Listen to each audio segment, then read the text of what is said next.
हाय, मी नीलम. वळण डॉक्टर रजनी शेठ यांच्या हा दुसरा कथासंग्रह, त्यातील वळण हीच कथा ऐकूया. May come in madam? Yes, come in. मी परवानगी देताच स्टाफ रूमचं झुलतं दार उघडून एक विद्यार्थी आत आला.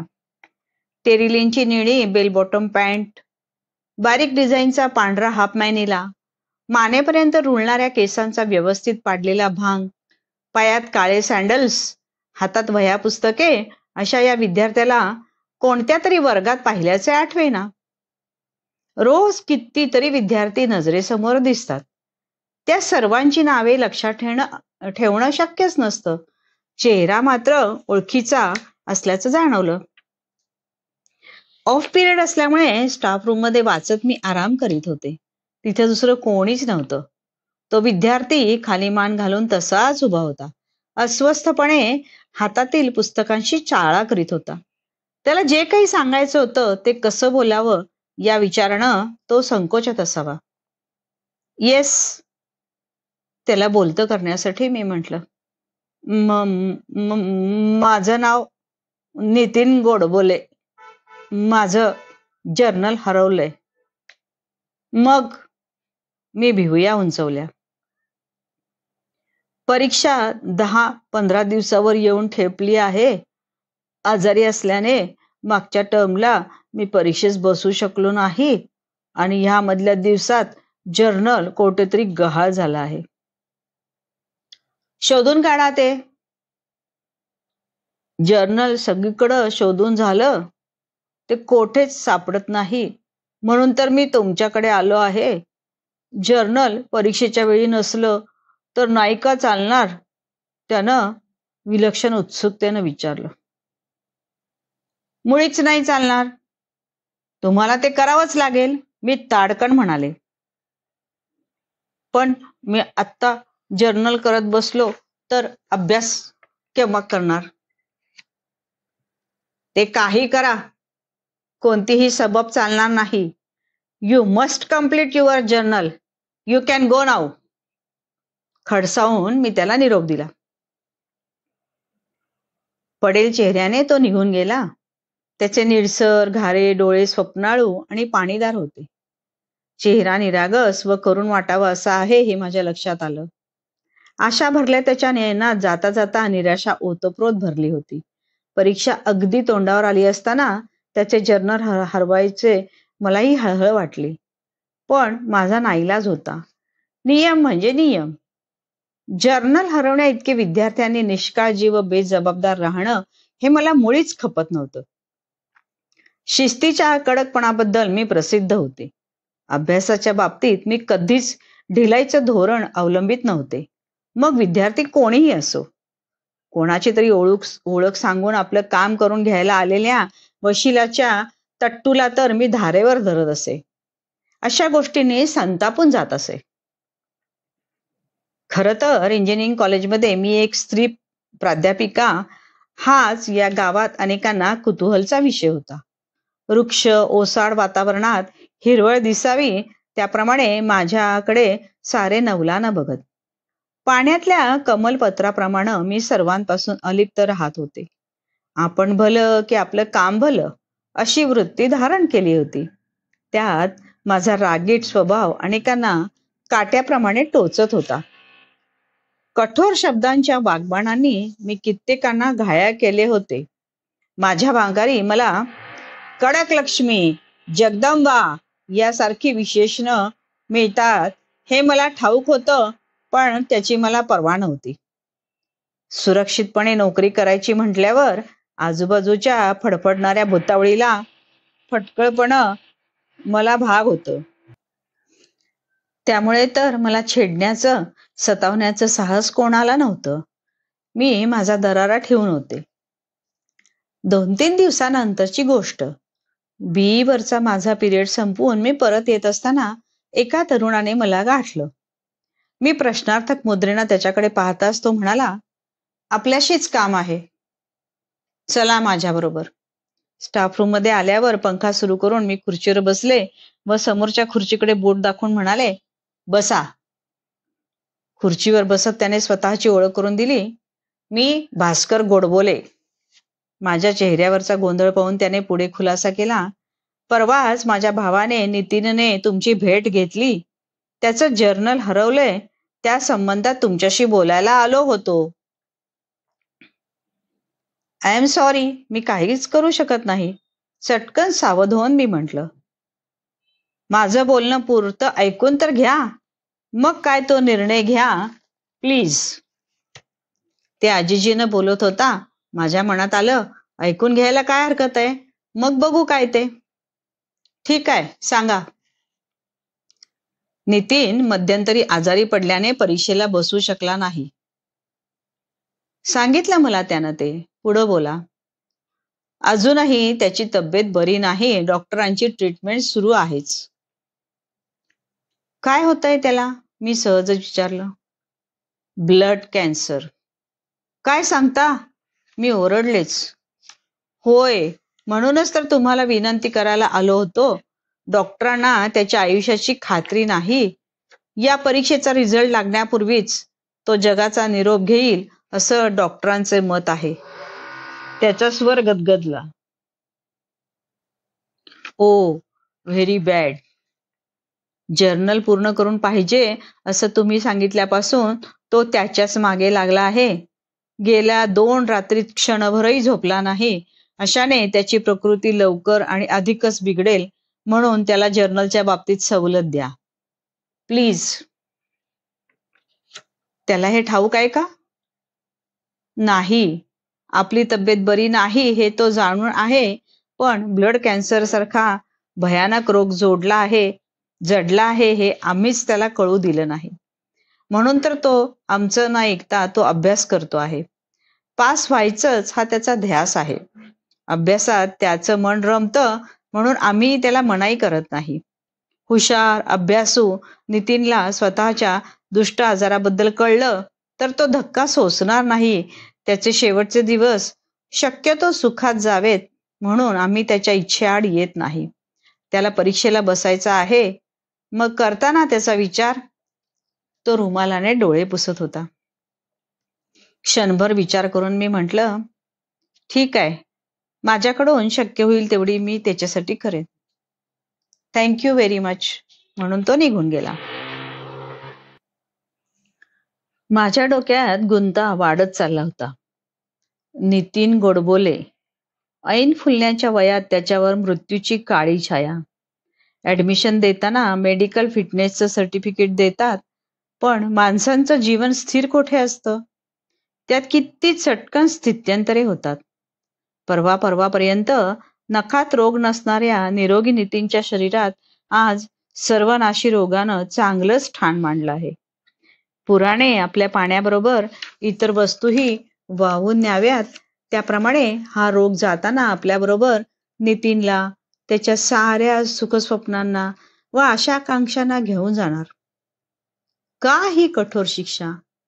पूर्ण उमलण्यापूर्वीच पाकळ्या का गळून पडाव्या?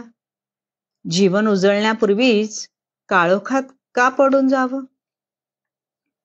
माझ्या नजरेसमोर नितीनचा निरागस चेहरा व कारुण्यपूर्ण डोळे दिसत होते. त्यातील स्वप्नाळी भाव मला हेलावून टाकत होते. दुपारी टी क्लबमध्ये चहा घेताना मी सर्व स्टाफ मेंबर बरोबर हा विषय काढला. सारे हळहळले. जर्नलच्या बाबतीत गोडबोलेला सूट द्यावी ह्या मताशी ते सहमत झाले. मी गोडबोलेला भेटून सांगितले, हे पहा, तू जर्नल केलं नाहीस तरी चालेल. तो आश्चर्याने माझ्याकडे पाहतच राहिला. 2च दिवसापूर्वी कोणत्याही परिस्थितीत जर्नल पाहिजे असं सांगणारी मीच का, असा प्रश्न त्याच्या डोळ्यात स्पष्ट उमटला होता. भानावर येऊन तो थँक्यू म्हणाला. माझ्या सहानुभूतीच्या नजरेने तो चक्राला असावा. एसीच्या मुलांची तोंडी परीक्षा चालू होती. मी आणि औरंगाबादहून आलेले एक्सटर्नल एक्झामिनर श्री धाडवारकर परीक्षा घेत होतो. रोल नंबर 21 आत आला तेव्हा मी समोरच्या फॉर्मवर काहीतरी लिहित होते. Good morning. ओळखीचा स्वर कानी पडल्याने मी चमकून वर पाहिले. नितीन गोडबोले समोर उभा होता. माझ्याकडे पाहून त्याने ओळखीचे स्मित केले. त्याची प्रकृती बरीच खालावल्याचे माझ्या लक्षात आले. डोळे किंचित खोल गेले होते. त्याखाली काळी वर्तुळं निर्माण झाली होती. माझ्या मनात एकदम कालवून आले. मी गप्प आहे असं पाहून धारवाडकरांनी त्याला प्रश्न विचारण्यास सुरुवात केली. What is your number? 21 mechanical sir. तो नम्रपणे उत्तरला. Have a seat. Thank you sir. समोरच्या खुर्चीत तो अदबेने बसला. धारवाडकर विचारत होते. Why starter is required for DC shunt motor? अडखळत अडखळत तो उत्तर देऊ लागला, पण माझे त्याकडे लक्ष नव्हते. मनात कितीतरी विचार पिंगा घालत होते. त्यातच मी गुरफटले होते. आपल्या जीवनाची मोजकी पाने आता शिल्लक आहेत याची जाणीव नसल्याने हा गोडबोले परीक्षेची यातायात करतो आहे. अज्ञानात सुख असतं हेच खरं. स्वतःच्या आयुष्याची गाडी मध्येच या कोवळ्या वयात बंद पडणार आहे, अकस्मातपणे मृत्यूच्या दरीत कोसळणार आहे हे ठाऊक असतं तर हा असा खंबीरपणे व कोऱ्या चेहऱ्याने बसला असता का? छे, शक्यच नाही. मृत्यूच्या चाहुलीने अगोदर याच्या चेहऱ्यावर प्रेताची कळा आली असती. मुळापासून तो हादरला असता व हातपाय गाळून निष्प्राण झाला असता. मायेचे पाश अवतीभोवती असूनही एकटाच मृत्यूपंथाला लागला असता. जीवनाला हवा तो आकार देण्याचे त्याचे हे वय. तसा आकार देण्याचा, भावी आयुष्याचे स्वप्न साकार करण्याचाच तर त्याचा हा प्रयत्न होता. पण त्याला काय ठाऊक की ते स्वप्न सत्यात उतरवण्यापूर्वीच त्याचा स्वतःचा आकार, अस्तित्व नष्ट होणार होते. यशस्वी इंजिनियर होऊ पाहणाऱ्याची स्वतःच्या शरीराची इमारत आधी ढासळणार होती. धारवाडकरांच्या बोलण्याने मी तंद्रीतून जागी झाले. मला प्रश्न विचारण्यासाठी सुचवत होते, पण मी काहीच विचारलं नाही. मावळत्या सूर्यबिंबाला काय विचारणार? मी जणू मूक झाले. नितीन गोडबोले बाहेर गेल्यावर त्याच्या आजारपणाबद्दल मी धारवाडकर सरांना सांगितलं. कोणतीही सहृदय माणूस ते ऐकल्यावर द्रवल्याशिवाय कसा राहील? गोडबोलेचं कमकुवत जीवनाची दोरी लवकरच तुटणार, तेव्हा त्याला पास झाल्याचं समाधान तरी शेवटी मिळावं म्हणून आम्ही दोघांनी एकमताने त्याला पास केलं. खरं तर त्याने दिलेली उत्तरे मुळीच समाधानकारक नव्हती, पण आम्ही कर्तव्य कठोरतेची गाठोडी बाजूला ठेवून भावनाप्रधानतेला, सहृदयतेला वाट मोकळी करून दिली. सहानुभूतीने त्याला यशाची फुले दिली. यथावकाश कॉलेजला सुट्ट्या लागल्या. मी गावी गेले. ते सुखाचे दिवस अत्तरासारखे चटकन उडून गेले. जूनमध्ये पुन्हा कॉलेज सुरू झाले. नवीन वर्षी नेहमीप्रमाणे नव्या विद्यार्थ्यांची चिवचिव सुरू होती. जुने विद्यार्थी गतवर्षीच्या गोड कडू आठवणी उगाळत होते. रिझल्टच्या चौकशा, चर्चा कानावर पडत होत्या. असा आठवडा गेला. त्या दिवशी माझा पहिलाच पिरियड टीईवर होता. वर्गात शिरताना अचानक मला गोडबोलेची आठवण झाली. त्याचे काय झाले असेल? तो आता या जगात आहे की गेला? आम्ही त्याला पास केल्याचे कळले होते, त्यामुळे मरताना थोडी तरी समाधान लाभले असेल ना. प्रश्नांच्या भुग्यांना झटकत मी समोर पाहिले व मला आश्चर्याचा धक्का बसला. वर्गाच्या दाराशीच नितीन गोडबोले एका मुलाशी बोलत उभा होता. त्याची प्रकृती चांगलीच सुधारली होती. चेहरा तजेलदार दिसत होता. गाल वर आले होते. तो मनापासून जोरजोराने हसत काहीतरी बोलत होता. माझ्याकडे लक्ष जाताच तो थबकला. भानावर येऊन मी विचारले, कशी आहे तब्येत? छान आहे की. तो पुटपुटल्यासारखे बोलला आणि खाली मान घालून झटकन वर्गात निघून गेला. भरल्या वर्गात त्याला अधिक काही विचारणं योग्य नव्हतं, पण त्याच्या सुधारलेल्या प्रकृतीने मी अस्वस्थ झाले. त्याचे रहस्य जाणून घेण्याची विलक्षण उत्कंठा लागली. औषधोपचाराने हा बरा झालेला दिसतो आहे. त्याच्या मृत्यूबद्दल डॉक्टरांनी केलेलं भाकीत खोटं ठरलं तर? तसं असेल तर बरंच झालं. अकाली करपणारा हा जीव असाच तग धरून राहील तर त्याचे जीवन दरवळून जाईल. आपली स्वप्ने तो साकार करील व तृप्त होईल. त्या दिवशी नितीन गोडबोलेची पुन्हा भेट झाली नाही. पण माझे दैव जोरावर होते. सारे जाणून घेण्याची माझी इच्छा अतिशय तीव्र असावी, कारण तसा लगेच योग आला. संध्याकाळी घरी परत जाताना मी बसमध्ये चढले तेव्हा फारशी गर्दी नव्हती. मला निवांतपणे बसायला जागा मिळाली. हवेत अतिशय उकाडा होता. हात रुमालाने तोंडावरचा घाम टिपत मी समोर पाहिले. एक तरुण माझ्याकडे पाहत होता. माझी त्याची नजरानजर होताच त्याने चटकन चेहरा वळवून खिडकी बाहेर पाहण्यास सुरुवात केली. त्याला कोठेतरी पाहिल्यासारखे वाटत होते. एकदम आठवले आणि मी त्याला विचारले, एक्सक्यूज मी, पण आपण नितीन गोडबोलेंचे बंधू ना? नाही. तो चाचरत उरगाला. नाही कसे? माझी स्मृती कधीच दगा देत नाही. डोक्यावरचे केस पिकत असले तरी आतल्या बुद्धीवर गंज चढला नाही अजून. स्मरणशक्तीवर भुरा आला नाही. चांगलं आठवतंय की 3-4 महिन्यापूर्वी भावाच्या जर्नलमध्ये सूट मिळावी म्हणून तुम्ही माझ्याकडे आला होता. तो कावराबावरा झाला. चोरी करताना पकडला गेल्याचे भाव त्याच्या चेहऱ्यावर होते. सांगा ना, तुम्हीच ना ते? नाही, म्हणजे होय. त्याचा गोंधळ उडाला होता. शब्दांची जुळवाजुळव त्याला जमत नव्हती. आजच नितीन दिसला होता. त्याची तब्येत आता चांगली दिसते. डॉक्टरांनी केलेले निदान चुकलं की औषधोपचाराने तो बरा झाला. डॉक्टर? कोण डॉक्टर? त्याला ब्लड कॅन्सर झाल्याचे डॉक्टरांनी सांगितलं होतं, ते विसरलात का काय? मी आश्चर्याने विचारलं. हो, डॉक्टर म्हणाले होते तसं, तो गडबडीने म्हणाला. तो शब्द सावरतोय, आपल्यापासून काहीतरी लपवतोय. या प्रकरणात काहीतरी गडबड आहे असा मला संशय आला. भास्कर गोडबोलेची उडालेली तारांबळ निष्कारण नक्कीच नव्हती. तो वारंवार माझी नजर का चुकवत होता? इकडे पहा भास्कर गोडबोले, कसली लपवा छपव चालली आहे? नाही, मी काय लपवणार? काहीतरी नक्कीच आहे. मला खरं काय ते कळलंच पाहिजे. मी त्याच्याकडे रोखून पाहत दरडावून म्हणाले. आता मात्र तो घाबरला. आतापर्यंत धारण केलेला मुखवटा टाकून देत काकुळतीने तो एकदम म्हणाला, बाई, मला माफ करा, पण देवा शपथ सांगतो, माझा काही अपराध नाही. केवळ नाईलाजाने मी तुम्हाला भेटायला आलो होतो. म्हणजे स्पष्ट सांगा सारं. तुम्ही जर्नलचा आग्रह धरल्याने नितीन वैतागला. खरोखरच त्याचे जर्नल हरवले होते.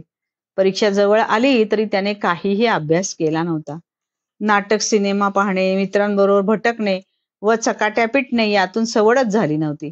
तसा तो वाईट मुलगा नाही, पण यावर्षी अभ्यासाकडे दुर्लक्ष झाले होते खरं. नापास होऊन तर चालणार नव्हतं. अपयशी नितीनला गावी असलेल्या आईवडिलांनी दारात उभे केले नसते. ते बिचारे प्रसंगी स्वतःच्या पोटाला चिमटा घेऊन आणि आवश्यक खर्चातही कपात करून त्याच्या शिक्षणासाठी पैसा पाठवत होते. हा मात्र उशिरा जागा झाला आणि आता काय करता येईल याचा विचार करू लागला. आणि तुम्ही त्याचे भाऊ? मी मध्येच बोलले. नाही, मी त्याचा भाऊ नाही. बालपणापासूनचा मित्र आहे. मी यंदाच इथल्या लॉ कॉलेजमधून पदवीधर झालो. नितीनने मला वेळोवेळी आर्थिक सहाय्य केलं. जिवलग मित्र असलो तरी त्याने त्याची कल्पना मला सांगितली तेव्हा मी त्याला खूप विरोध केला, पण त्याने माझे ऐकले नाही. पास होण्याचा तेवढाच एक मार्ग त्याला दिसत होता. त्याने सर्वांची सहानुभूती मिळवायचं ठरवलं. त्यासाठी ब्लड कॅन्सर झाल्याची खोटी वार्ता सांगितली. आपल्या अंगातील अभिनय गुणांचा उपयोग केला. शपथ घालून मलाही या कटात सामील करून घेतलं. त्याच्या म्हणण्याप्रमाणे त्याचा भाऊ बनून मी जर्नलसाठी तुम्हाला विनंती केली. आमच्या अपेक्षेप्रमाणे तुम्ही द्रवलात. तुमच्या सांगण्यामुळे इतर प्राध्यापकांनी सहानुभूतीने त्याची केस विचारात घेतली. त्याच्यावर यशाची फुलं उधळली असंच ना? पण माणसातील सहृदयच्या गुणाचा तुम्ही असा दुरुपयोग करून घेता आहात, आम्हाला काय माहित? तुमच्या दृष्टीने तो सदुपयोगच आहे म्हणा. दारात याचक आला की माणूस त्याच्या दृष्टीसमोर दिसणारे रूप पाहतो. याचक आधीच आपले खरे रूप पालटून आला तर त्याला कशी कल्पना येणार? केलेलं दान अपात्री पडलं हे नंतर कळून काय उपयोग? प्लीज विसरून जा हे सारं. मनाला लावून घेऊ नका. माझा स्टॉप आला, येतो मी. नमस्कार करून तो निघून गेला आणि मी कॉलेजमध्ये विद्यार्थ्यांना धडे शिकवणारी मीच आज जीवनातला एक धडा शिकले होते. माणसातल्या एका नवीन पैलूचे आज मला दर्शन घडले होते.